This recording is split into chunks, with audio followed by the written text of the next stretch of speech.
the only place people will find that fast and furious is on my webpage. Okay. Now remember, I have 2 teenage boys who are learning to drive. Yep. So if I go, don't be offended because I'm in a bit of a control freak. Oh wow! Isn't that sensational? Which way should I go? Oh, you can go whichever way you like, but okay. I'm just be aware that I'm like, okay, no worries, I'll do that. I'm not really a nervous driver, but it's everyone who is teaching teenage boys to drive is a nervous driver. I did it to the Uber guy the other night. I said, "You got to go that way," and he went, "Oh, thank you very much." He was Indian, but he was a lovely guy. I said, "I'm really sorry about that, but Uber, poor Uber driver." But anyway, which I think is a fantastic concept. I love the whole Uber thing. It's a disruptor. Absolutely. I was a bit of an early adopter because I got made redundant from a job, and I thought I could drive an Uber. And everyone's going, "Oh, don't be doing that. You're a woman on your own." I'm like, It's no different from me driving, pick up friends or pick up my kids. I'm going, what am I to be scared of? It's got all of this infrastructure in, I wouldn't be doing something that's not safe. So again, I researched it, but I got another job, so I didn't have to rely on Uber. Did you actually do any Uber driving? I didn't do any Uber driving. I went through the test, I went through the medical, I did all of that stuff. So again, this is potentially my lack of finishing, but I did get another job, so... Perfect. Okay, so what we've done is we've missed the beginning. So let's do the beginning. Okay. Welcome to Hypnosis in Action. My name is Stephen Anderson. I am the Outback hypnotist, and today we are going Smartie trekking. I'm going Smartie trekking with Delena Farmer. Delena. Hi, Steve. In the Fast and Furious round, you said to me that you're the owner of a company, which is Deckwerx. It is. But as well as that, you are also starting another company right at the moment. Am I right in that belief? My consulting business? Yes. Yes. So I started a consulting business called Karma Consulting because I believe that whatever you put out there comes back. That is so corny. It is corny. Yeah, and of course, love it. I'm a coach. I'm a consultant with a K. So right. Karma Consulting, 2 Ks. Okay. So I'm a consultant with a K because I like a bit of disruption, you see. I like to push the boundaries with things. Well, we were just talking about Uber being a disruption. We were. You've spent an awful lot of your time in franchise-type businesses. I have. And that's what you're consulting with a K in? It is, and look, a bit of that, but small business, because small business is the backbone of this country. Yeah. And particularly here on the Gold Coast, we've got more small businesses per capita than any place in Australia, which I was quite shocked at. So I think we're more entrepreneurial here on the coast potentially. Yeah. Or people just move to the coast and there's not enough jobs, so they go, what can I do to make, to earn money, because I love the lifestyle. Yeah. So, but yes, so that's my focus about small business, and it's about things like mindset and understanding what they want to achieve out of their goals. Because again, we all go to work. We've been institutionalised all our lives from daycare, school, have a job. So again, to help that free thinking and actually what they want to do, what they want to achieve. Why are you working? Why are you working 60 hours a week if you don't get to do the travel overseas? If you don't get to spend the time with your kids, why are you, as a small business, why are you in it? Okay. And it's not always about money. No, that's true. But my belief, having had quite a bit to do with small business people, is that it's a built-in belief that you have to work not 60 hours a week, 80 hours a week. Yeah. And you have to get paid very little. Yes. And it's like a rule. Well, it is. And look, in franchising, it's no different. And people buy a franchise because they think, oh, well, I can set it and forget it. But you actually work just as hard in a franchise as what you do in a job. Actually, you work harder because you've got that build-up. And even though you're buying a system, and, again, there's a lot of stuff in the press at the moment about franchising's got a bit of a bad rap. But I think the small franchises like home services and, the smaller food ones are where franchising really comes into its own, because it's giving people who don't know how to set up a business the opportunity to run a business without that scary whole, well, how do I get a customer? What do I call it? What do I call my business? So some people get that naturally, and other people just go, I've got no creative mind, or I can't think outside the box. So that's where franchising is really, really very good. But it also comes with somebody's telling you what to do. So it's no different to being an employee. You have to be prepared to do what you're told, basically. How much as a franchisee do you have to do as you're told? Look, well, you've got to follow the system because it's somebody else's brand. It's a bit like, I say to people, it's like renting a house. You rent a house, you pay a fee. You can't go and paint that house. You can't put an extension on it. You can't raise it. You can't demolish it. It's not yours. It's yours to use for the period of time that you've got it for. Yep. So use it, embrace it, learn from that experience. And again, there are some franchisees I've had in my time where they've said, I would never own another franchise. And then I've got others who come and say, oh, I understand franchise. I want your franchise because I already know what I've got to do. Yeah. And that's what I want. Well, I'm immediately thinking of several people I know, and that are on both of those sides of the spectrum. The spectrum, yeah. Loving it, excelling, and or going broke and really in a lot of strife. So some of my experience over time has been that the ones that go broke, not the ones that go broke, there's always something else. There's always an influence. Yep. So it might be something's going on in their personal life.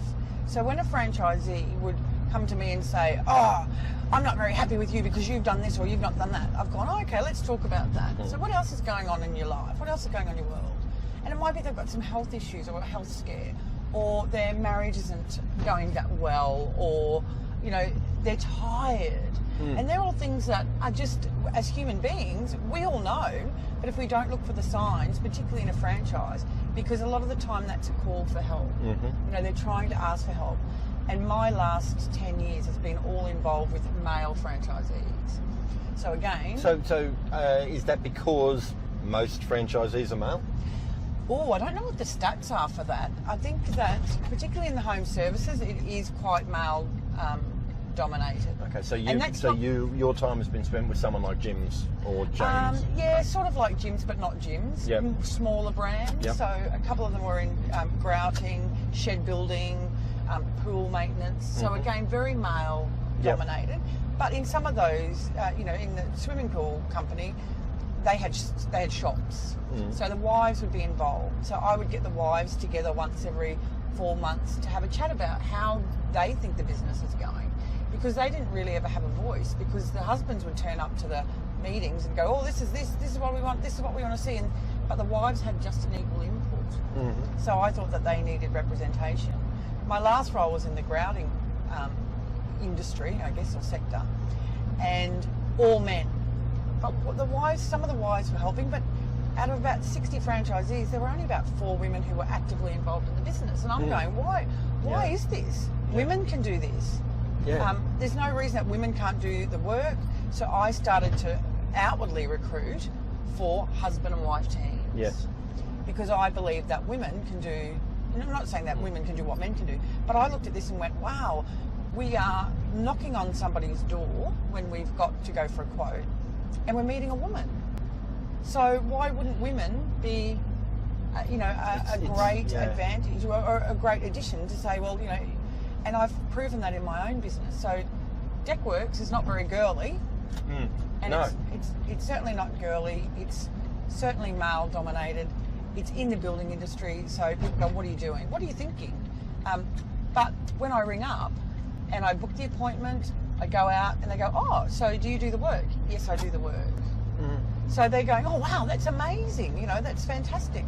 And it's pretty physical work, but it's not impossible to do. And I truly think that in my business, there's possibly an opportunity to get, you know, mums who are coming back into the workforce who want to just work school hours to do this work. Yeah. So, you know, it is what every franchise or every business can be, what anybody wants it to be. You just have to use your imagination. Oh, I didn't realise I was doing that. I've just driven this into the Dreamworld car park. Isn't that exciting? I haven't been to Dreamworld for a long time. No, me neither. But that's fine. We'll turn around and go back out. But it's good to see. It's very good to see there's lots of cars in Dreamworld, because I think after the tragedy, after what happened, it's, you know, people are getting back out there. Definitely. cool. Actually, no, it's a long time since I've been here too.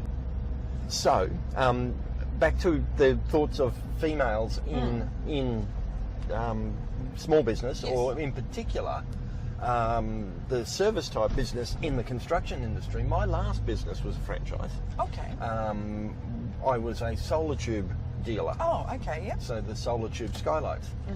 In my time doing that, and before that, because I actually installed those things before that, I trained probably a dozen skylight installers.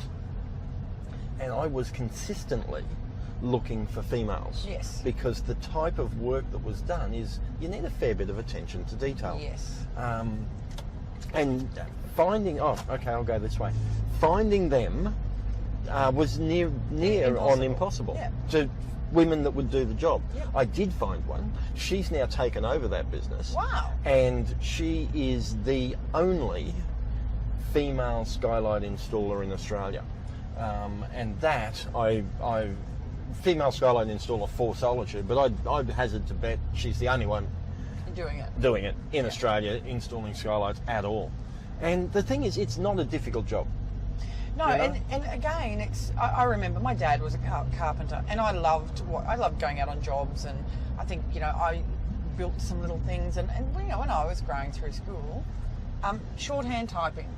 That was if you're a girl, that's what you do. So if you were going to, when you left school, you were either going to be a teacher, a nurse, or go to university. Now, I didn't. Or go home and become a housewife. Yeah, and particularly in the Catholic religion, Yes. it was like, you've got to get married and have children. So I didn't do woodwork, or I didn't do any of that stuff, but I got my hands on that with my dad. Yeah. And I watched him, do things, and there were things that he would say to me, measure twice, cut once, and that still sits with me about things, and not so much the measuring and cutting once, but it's about think about this, research this, because you really get one crack at it. Yeah. But if you do decide to do something and it doesn't work, don't go, oh, that's it, it's doom and gloom.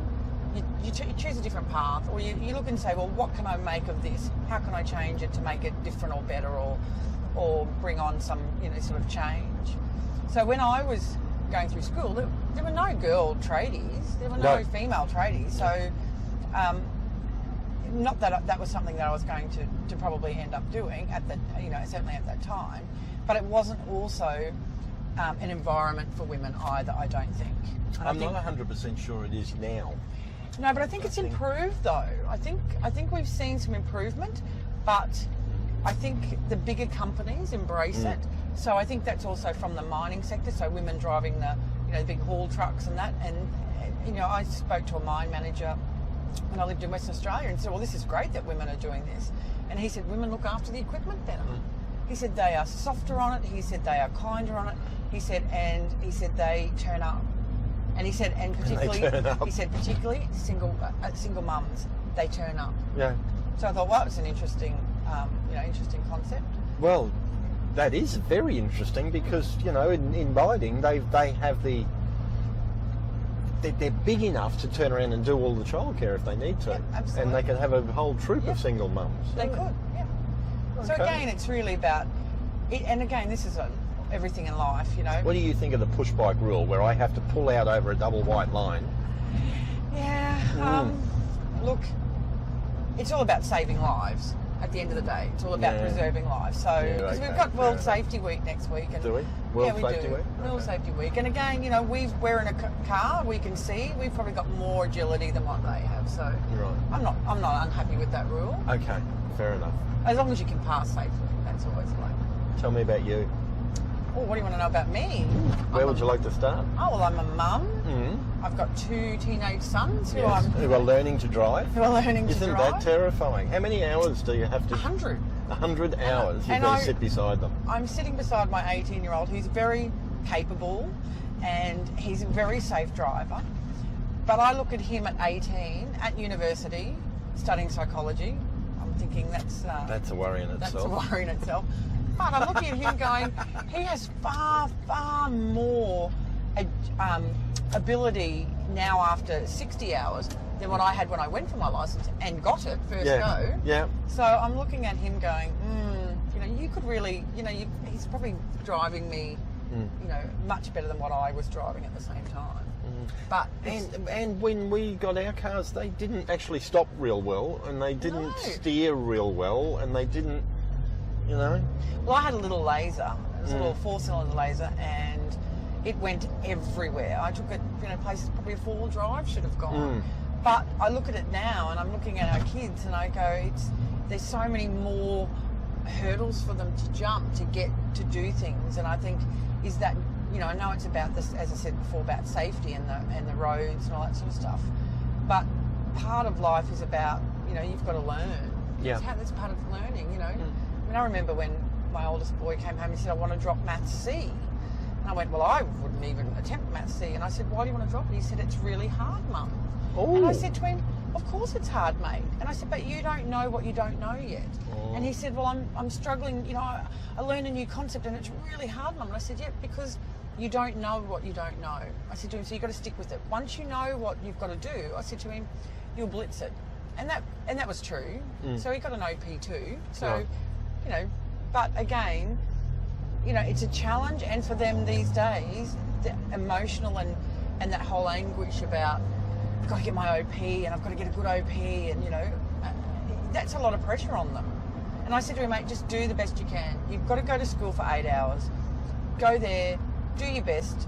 If you're going to turn up, be present. Show up and step up. Don't go for 8 hours and be lazy. I don't want to do that. I'm not finding it. Find something to be interested in every one of your subjects.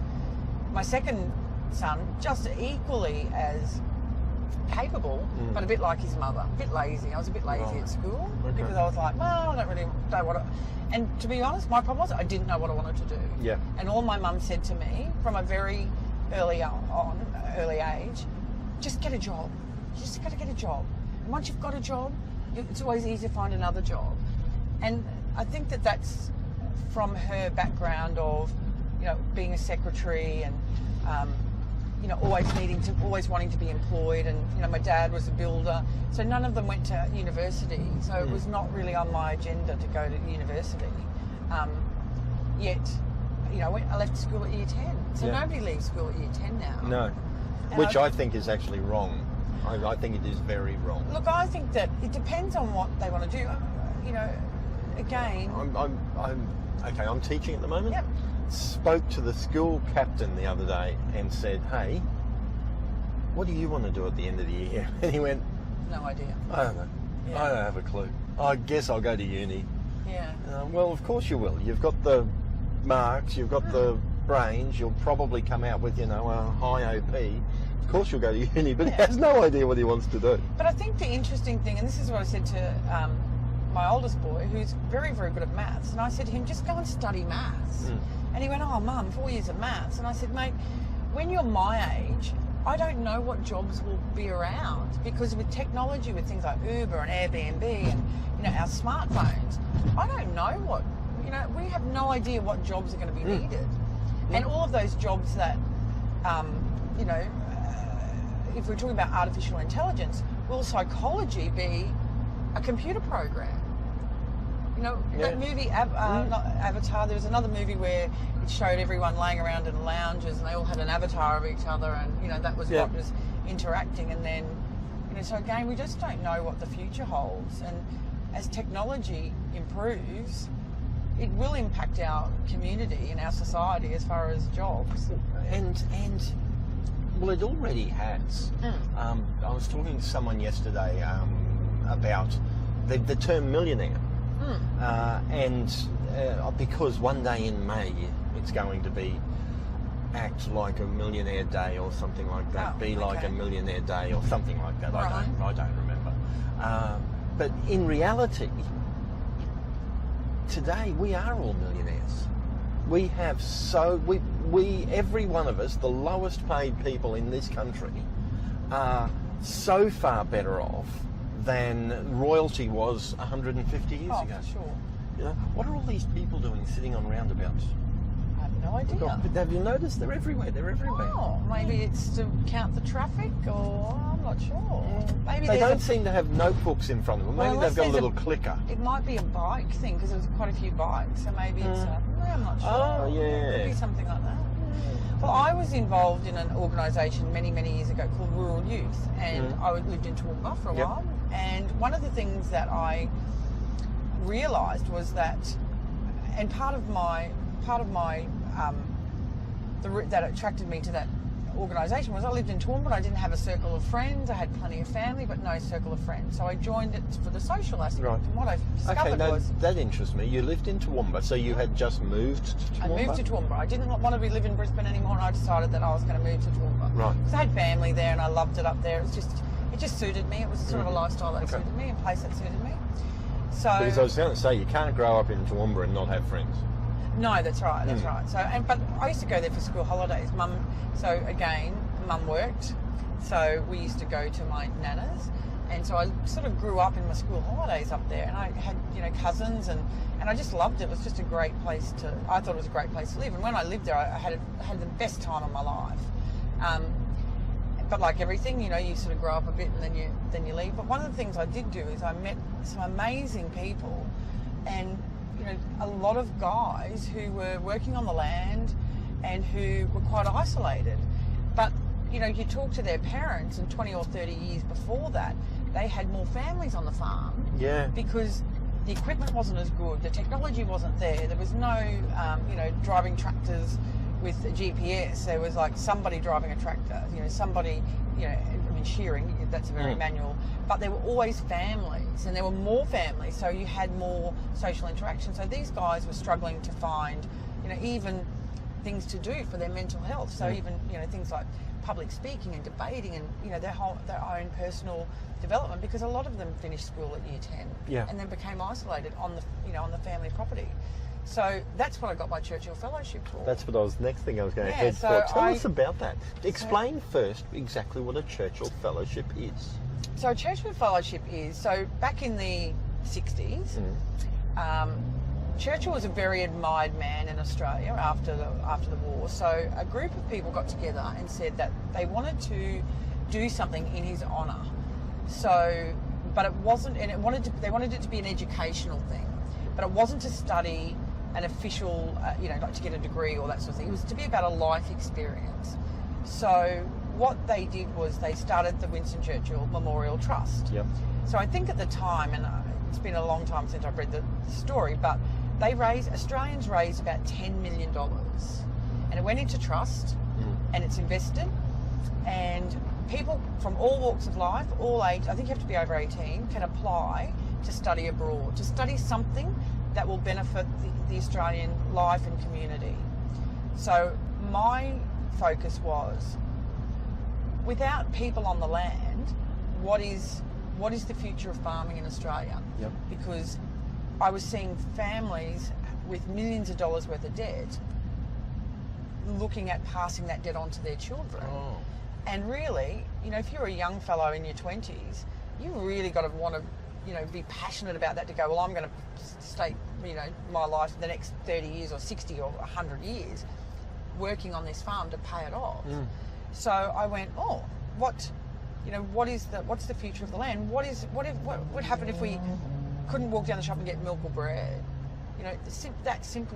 That was my simplistic view of it. Go, well, what is the future for farming in Australia? Not that I have a farming background, but it was something that I was going, I want to sort of understand this more. So I wanted to go to an international youth seminar in Germany, and I didn't have the money. So I went, well, how can I get there? So I looked at the Churchill Fellowship, and I went, well, I can do that. I sort of underestimated what the experience was going to be like, because I had to put a proposal in. So I wrote a proposal. I got accepted for an interview, and then I walked into a room with this big horseshoe table, about 25 people sitting there, all looking at me, going, right, you want, a few $1,000s to go to a seminar? You've got to convince us now and how, what you're going to do and what you're going to, what it's going to bring back. So obviously I was successful, which was great. This was in 1997. What was that experience like, standing in front of the 25 people? And you're a young girl of, 22? Oh, yeah. I think I might have been a little bit older than that. I don't have a lot of fear. I mean, it sounds crazy, but if I'm determined to do something, so the best way of getting me to do something is tell me I can't do it. Right. So if you said to me, you can't do that, I go, well, just watch me. because that's my motivator. So I just went, why not?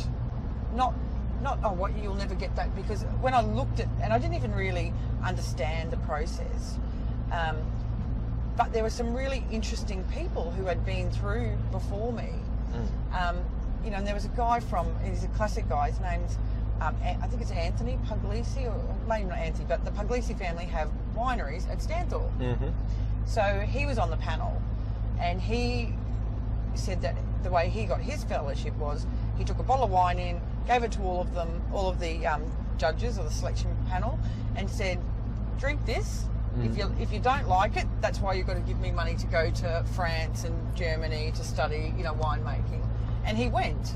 So he said, this is what I want to do. I want to improve my skills because this is what I want to bring to the, you know, the Stanthorpe region. And so there's a whole lot of wonderful stories where, you know, people have, you know, it's their life passion to do something. So not that I continued in the rural youth area, but it certainly helped me in my franchising career as far as what we need, like what people need, and how to achieve it, and how to get the best out of people. So one of the wonderful things in the experience going to the seminar in Germany was, and this is going to sound crazy, but as an Australian female, I don't find gender bias prevalent. But okay. But I remember this one scenario we had where there's a whole group of us, and there was a guy from India and a lady from Bangladesh and a few other Irishmen, and so, you know, it's a mix of nations. And we were playing this game where somebody had to end up with all of the money. So there was money, so it was about control, and it was about who was influencing, blah, blah, blah. So it was very interesting because we had to then convince people why to give us their money. Yeah. So it ended up with myself and the Indian guy with the money, and he said to me, so when it was quite interesting, the cultures, because he got all of the, I guess it's the Asian countries' money, so and I got the, you know, English and the Irish, and, you know, so I'm there going, well, this is what I can see that I would do with the money. Anyway, we got to a bit of a stalemate because he wouldn't hand over his money to me, and I wouldn't hand over my money to him. And the reason I wouldn't hand my money over to him was because he told me I had to, because I was a woman and that was my role. Oh.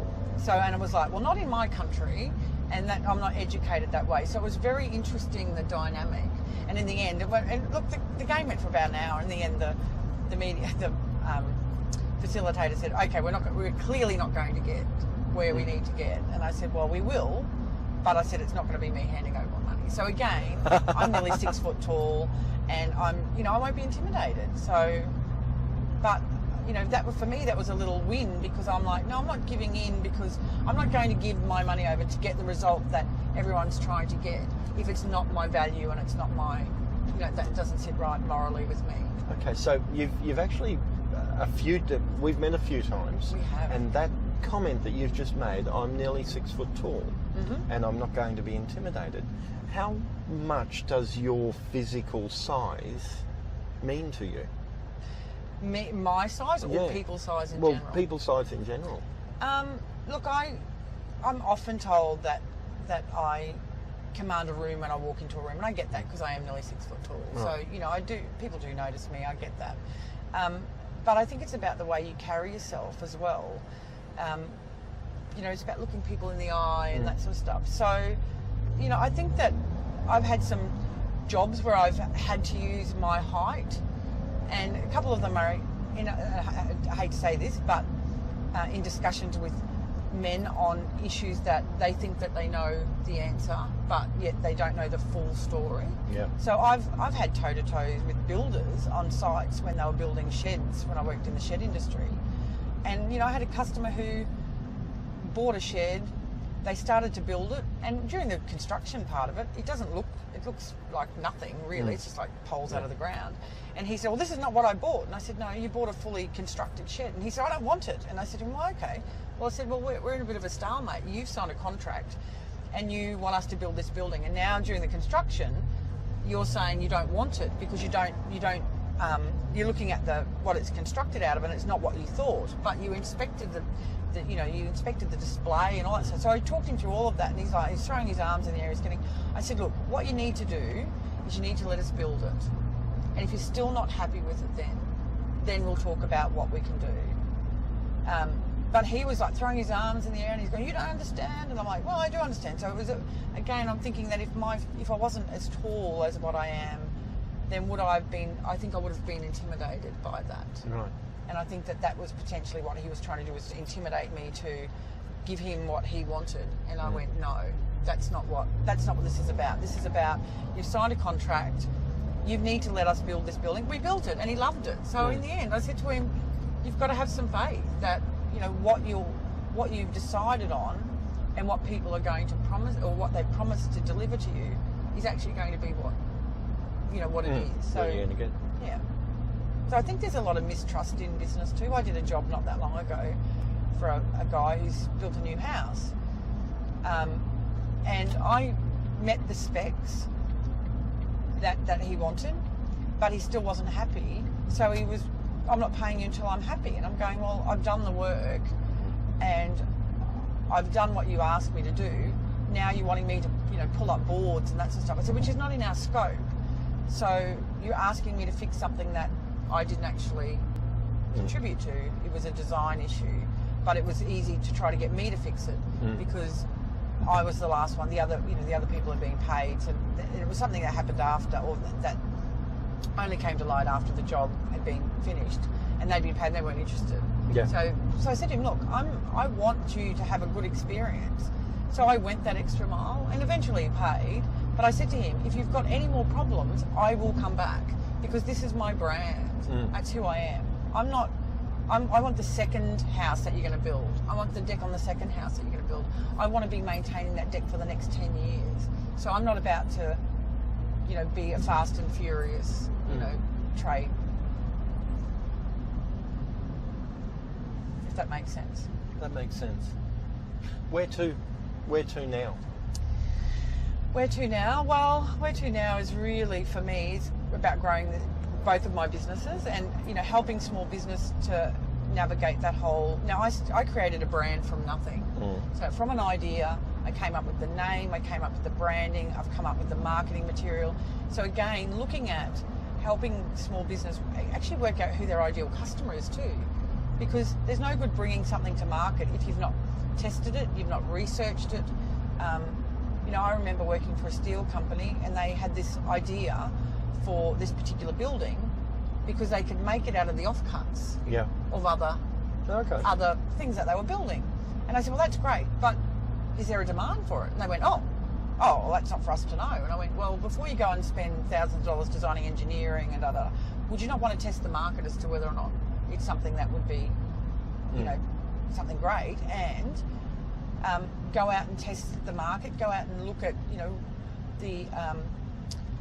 the outlets. So, what's your stream? What's your delivery stream to market? How are people going to buy this? Are they going to buy it from you?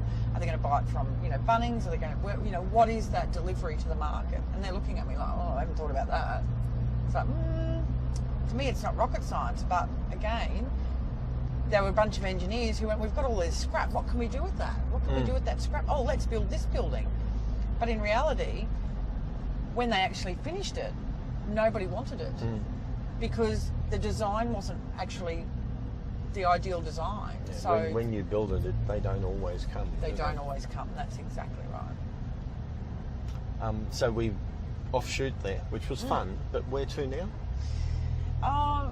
For me, I just want to really get my business going. I'd like to franchise in the next 12 months. And I think that my focus will be on women in franchising. And yeah, that's really my focus, I think, for me.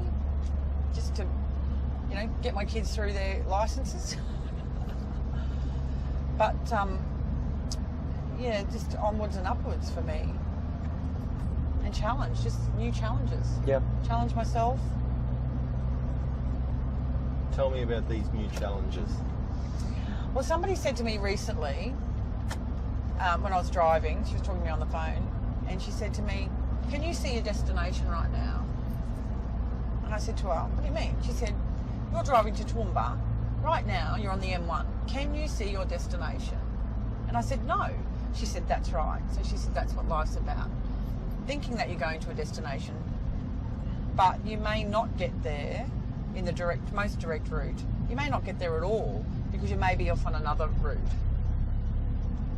So when you say where to from here, I really don't know the answer to that, because my destination's changed probably every year, depending on my circumstances, depending on what I'm wanting to achieve.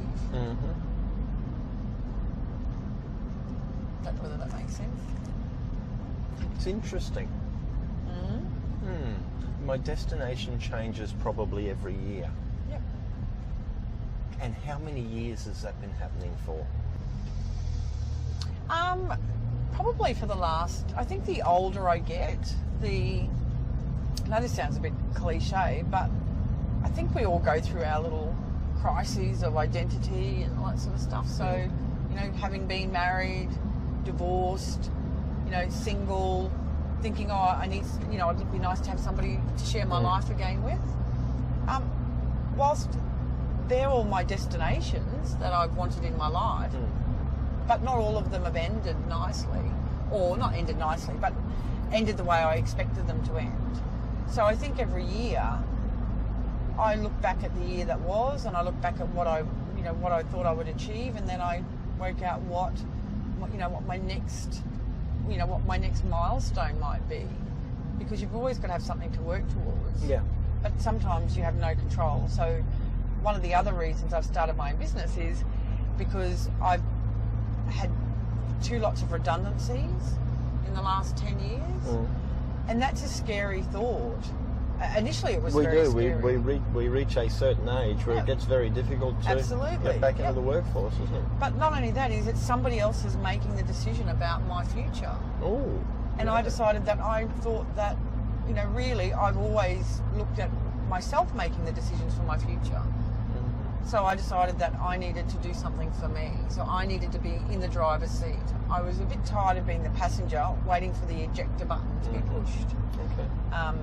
And whatever reasons, I've also been sacked from a job, from a couple of jobs, and that's possibly purely because of my ability and my willingness to challenge the status quo. Because if something doesn't look right to me, I will question it, and if I don't get an answer that I think is a great answer, then I will keep at it. And I think that has ended my career choices in some regards, but it has also taught me about my authenticity and making sure that I stick to what I believe, my beliefs, and I'm strong in my beliefs. And I'll fall on the sword if nobody's going to make me change my mind unless they're going to educate me, because I have a wrong view on it. That's all about the data too.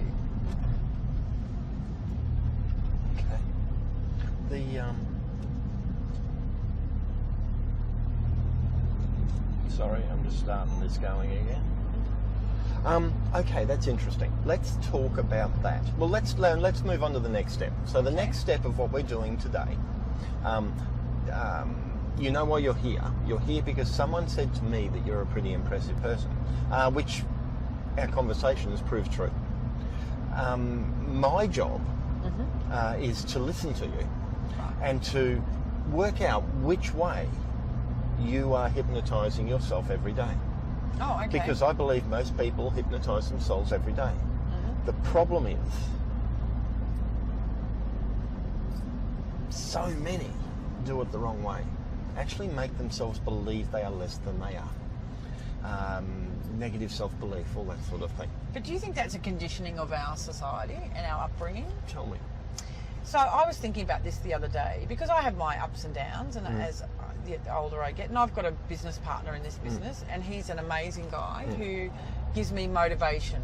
Right. So I'll try something different. So I was experimenting the other day. So I built a little deck, and he's like, God, that's amazing. So I wouldn't do that. So, you know, having somebody in your life or surrounding yourself by people who will build you up and keep you motivated and are there willing to pick you up when you fall is such an important thing, because I think that that's how I function the best, is having those people around me.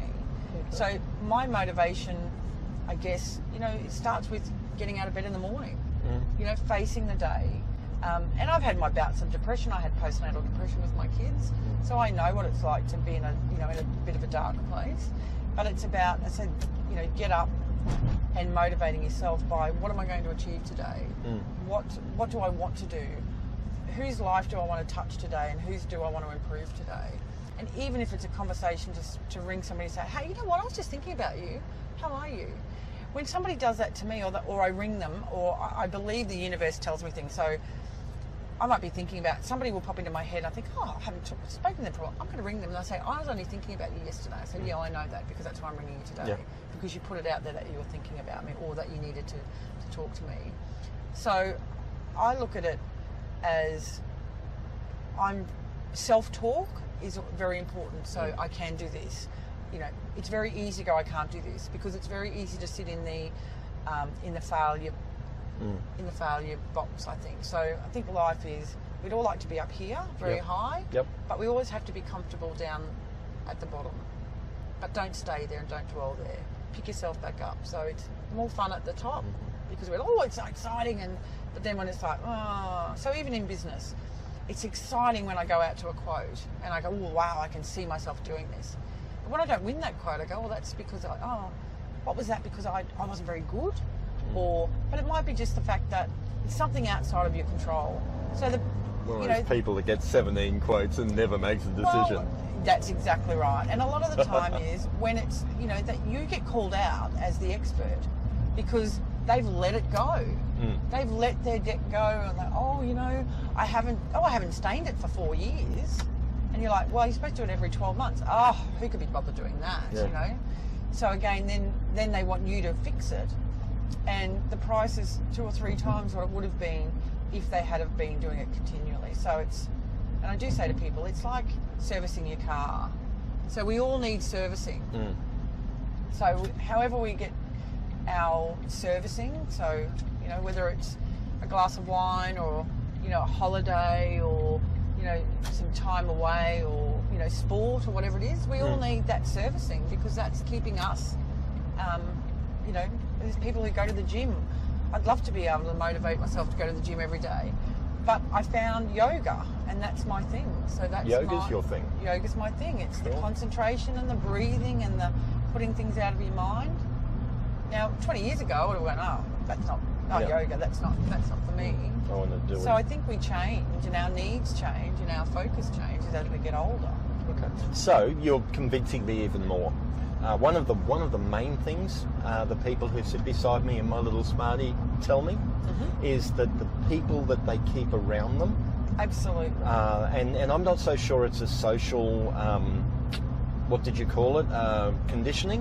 I think you choose the people you put around you, and some of us choose bad people. Well, I was told once that I attract people who need help. Right. But I set them on their way. You know, I help them in whatever way, shape or form. I don't fix them, but I help them whatever I'm doing, and I send them on their way.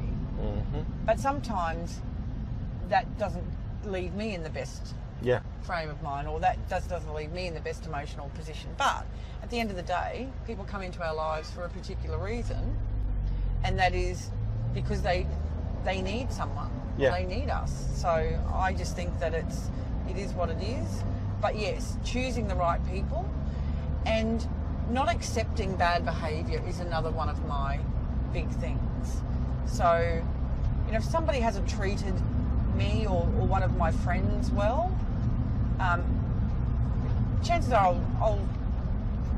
I'll call them on it. I'll say, look, I think you've done this. I don't think this was the right way of doing this, or I don't think you understand how you're really affecting that person right now. And if they go, oh, look, I'm really sorry, I didn't realise that. And it depends on their response. Can I just say something? Yeah.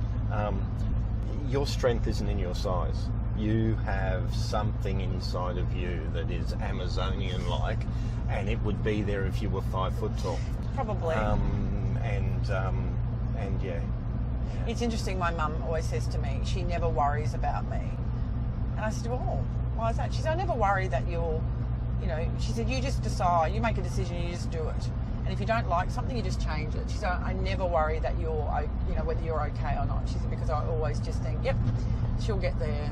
She'll get to where she needs to go. And that's great, because I think that's my mum. That's her strength. And she's this little sort of whippersnipper, 30, she's worked for Woolworths for 30 odd years, and she has just turned 72, still works full time. Good on her. So I look at her and go, I've got these very strong, and she wouldn't say that she's a strong, motivating person, but you take learnings from people, you take teachings from people, and they don't realise that they're actually teaching you anything. So. Yeah. Okay, so at this point, on our wind back towards the end of the show, an offer I make to everyone is, if there's something you'd like to change hypnotically, we should do that now. Okay. So one of my things that the challenge for me is I find it hard to let go of things. Okay. So, the whole forgive and forget. I'm not so sure I'm easy to forgive. Okay. I have to go through quite a long process to forgive. I certainly don't forget. Is that a bad thing? Look, sometimes it is, because I think that the sooner you can get over whatever that situation is, if it was something not going your way, I think I'm getting better at it, and certainly it depends on what it is. The redundancy thing, I'm quite over that. I've also taken on 2 or 3 companies to Fair Work. Yep. Because again, I've gone, well, that's not right, and that's about my justice. So I have a strong sense of justice. Sometimes I think that's to my detriment, because I think some things just is, rather than being justice. So let's stop there, and let's go back to a time when you were at that point, where you were thinking you wanted to let go of something, but were having trouble doing that. Can you remember a time that... I can. Can you? How long ago? So you want my earliest? No, just pick one. Oh, 2 weeks ago? 2 weeks ago? And there was something there that you wanted to let go of? Yes. That you couldn't let go? And it was stopping you from doing something? Yes. Yes? Yes. And it's only 2 weeks ago? Only 2 weeks ago. So do you remember where you were? Physically? Yeah. Yes. Yeah? Okay. Yep. Were you inside or were you outside? Inside. Inside. And can you put yourself there now? I can. Excellent. And tell me about that. I want to know what you're feeling, not what you're thinking. Tell me when you try to take that step, or whatever it is you want to do, something else happens. Every time we have a thought, there's a corresponding something. Sometimes it's a feeling in your body. Yep. Sometimes it's a sound you hear. Sometimes it's something you see. What was yours? So the feeling or the trigger? So put yourself there. Yeah. The feeling was sadness. Okay, so... Sadness and betrayal. Sadness and betrayal. So tell me, where in your body do you feel, or where around you do you hear, smell or see that sadness and betrayal? In my eyes. It's okay. Like a vision for me. Okay, so what are you seeing? I'm seeing the situation, or actually it's 2 things. One is I'm seeing a scene or scenes from my time with that, that experience. Yep. But also the words that were used at the time. Okay, so you're hearing and you're seeing. Yes, I'm and hearing. Are they corresponding? Do they align with each other? They do. They do? Perfect. Okay. And when that happens, it gives you an uncomfortable something. Yes, it does. Okay. And that so let's make it happen. Can you make it happen? I can. And you can see what you saw and you can hear what you heard? Yep. Okay. Do you know what it was like in the 90s when we got VCRs and you could press fast forward and you'd actually see it go fast forward? What I'd like you to do is take that scene and just run it forward flat out. Okay. So you can still see it. Yep. You can still hear the words going. Remember how they used to do that? Yep. Yeah, we But can't I'm do not it listening. now. I can't hear the word. I can hear the words, but Yeah. I'm not hearing the words. Yeah. Yep. Okay. So all the way through to the end. Yep. Now roll. Tell me when you're there. Yep. Okay. Now rewind it back. Yep. And you're all the way at the beginning again. I am at the beginning Okay. again. So now run it forward again.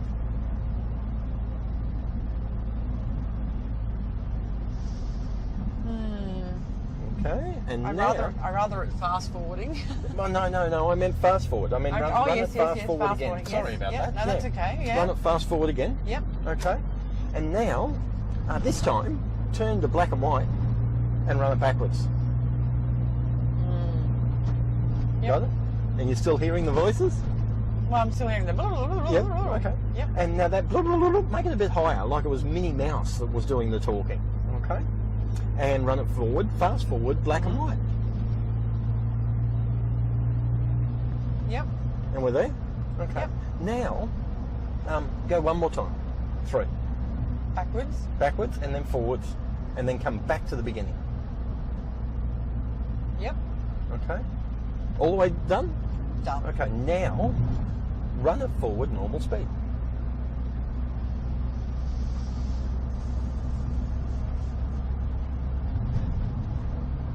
It really doesn't matter, does it? Okay. So, no. Here's the fun part. Did you run it through forward Yeah. normal speed? Now run it backwards normal speed. Yeah. Okay, now drop into the scene. Become a part of the scene, not just watching it, just be there. Be in the scene and run it forwards normal speed.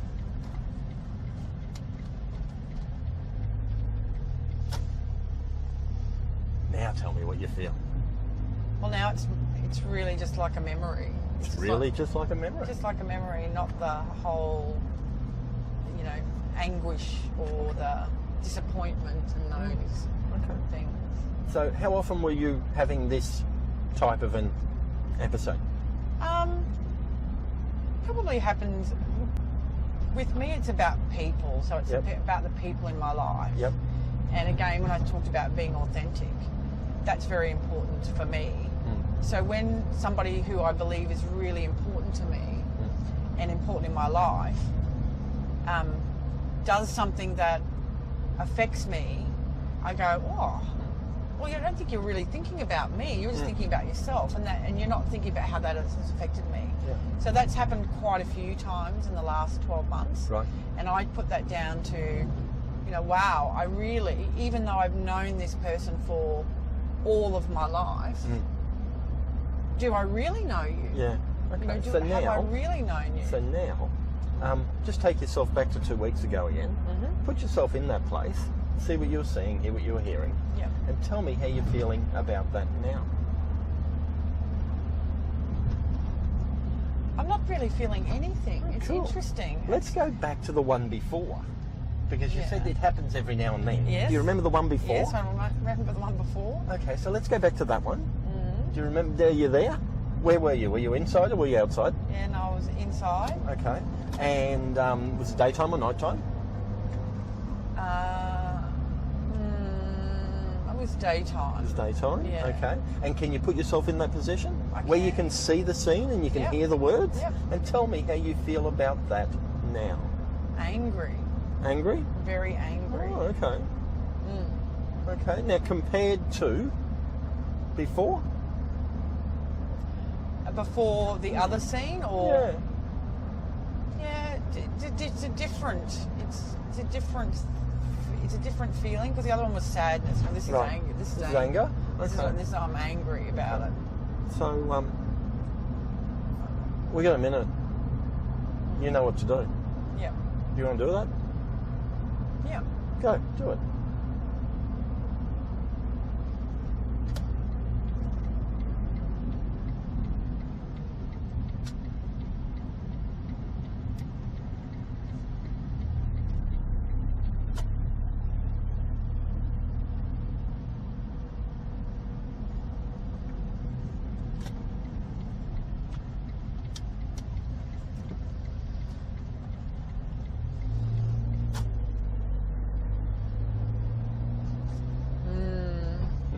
what does mean?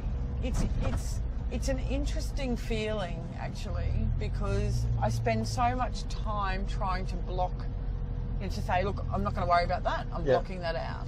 But in actual fact, blocking it out doesn't get rid of it. Makes it worse, doesn't it? Makes it worse. Makes because it then worse. when it does pop up, then you go, and again, one of my challenges is I relive things. I relive experiences. Not always good experiences. No, I seem to relive not horrible experiences, not terrible experiences, but experiences that I go. So sometimes I think to myself, why are you happy being in that unhappy place? And I think some of us are comfortable there. And again, for me, it's about trying to get past that. So I'm going to use that strategy now. So did that one work that time? Yeah. Yeah. And it's a hard one because part of my challenge is I want people. So if somebody's upset me, and I look at them and go, what value have you got in my life for me?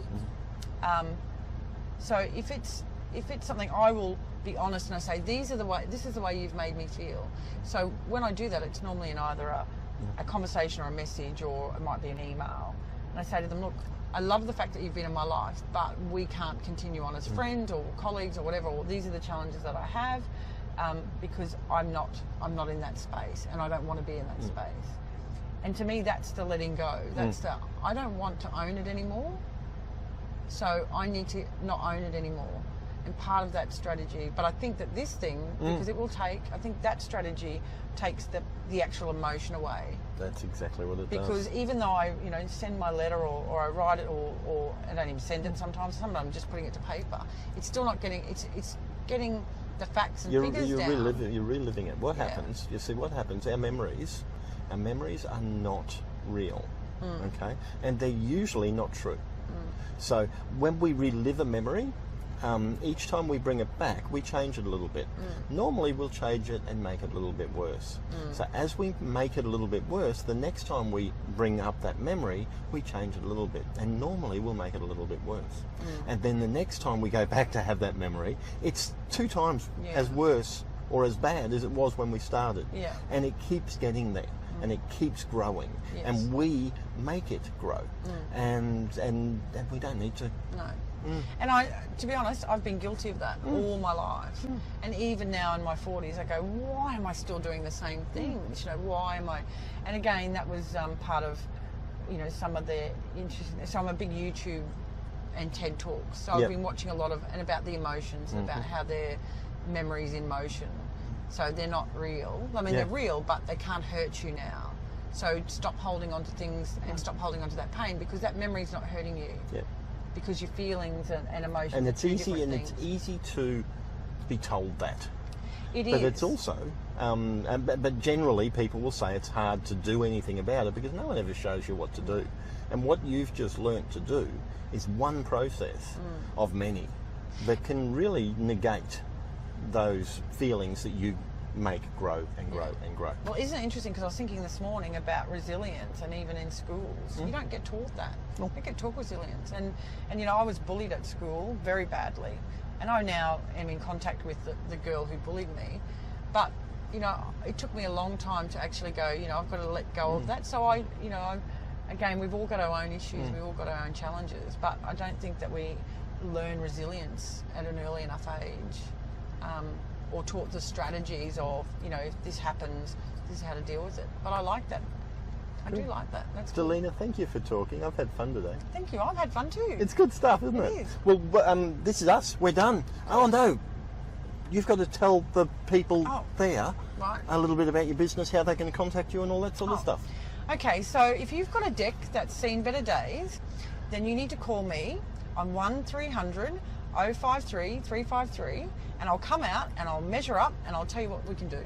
Perfect. And now could you say to the camera again, if you would like to see this entire show, you will find that. You will find it at Outback Hypnosis.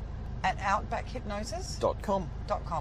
There you go. And don't forget, Deckwerx, Deckwerx, Deckwerx. Deckwerx, Deckwerx. You don't want to say that 3 times fast, You do don't. you? And let me tell you, I've had funny conversations with guys. Oh, I've got a really big deck. And I go, well, that's great. The bigger the deck, the better for me.